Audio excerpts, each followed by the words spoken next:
Hey friends, have you ever seen a moment where kindness changed everything? Well, I have.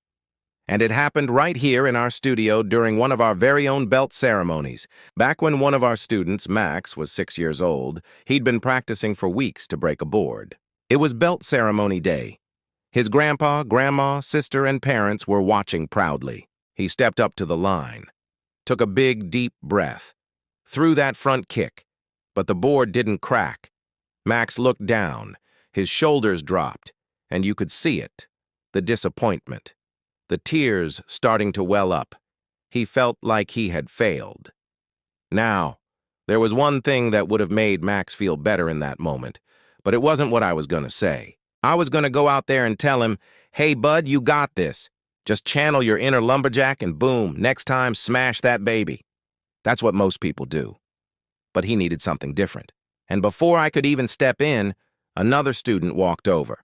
Now, this kid, he had been struggling too. In fact, he had been struggling so hard that earlier that week, he had thrown his little red headband to the ground and said, "I quit." And so he knew what it felt like to fail. But instead of running away from the problem, he walked towards it. He put his hand on Max's shoulder and said, "You'll break it next time. I didn't get mine the first try either." That moment, it wasn't loud. It wasn't dramatic. But it was powerful. Max looked up, nodded, smiled. And at the very next class, that kid who struggled with quitting, he came back. And at that very next class, Max broke that board clean through. That's the power of encouragement. Because here's the truth. When kids encourage each other, they don't just lift someone else up. They grow taller, too. That student who encouraged Max, he didn't just help a friend. He became a leader. He became someone that others looked up to.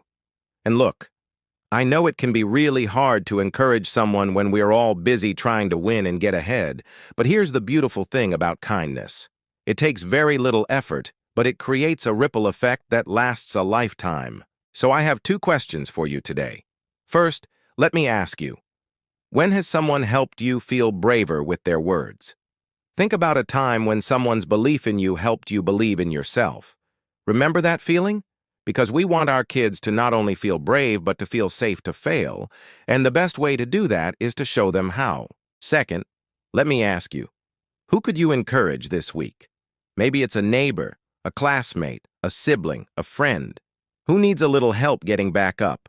When we pay attention to others and show them they matter, we fill them up and we fill ourselves up.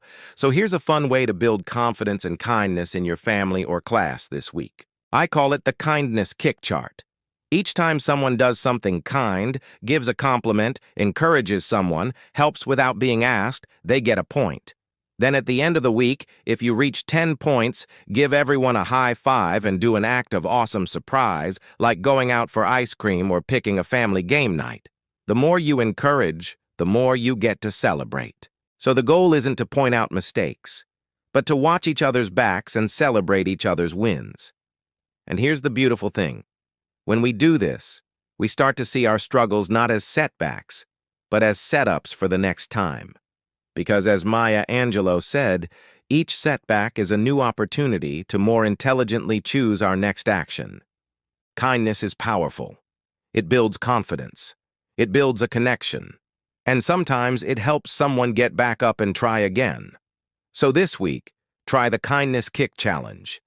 And if you do, let me know how it goes. I'd love to hear your story. Want more weekly inspiration and practical family missions? Check out the free Kick Your Life newsletter at kickyourlife.com. Thanks for watching and keep kicking with kindness.